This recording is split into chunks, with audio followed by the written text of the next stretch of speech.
se svaki put kad bi došla meni mozak brani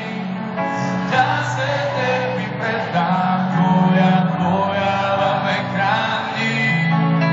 al se ipak ne da i samo gledam osjećaje izvan reda i tvoj drugim bit ću predam, makar osto žena.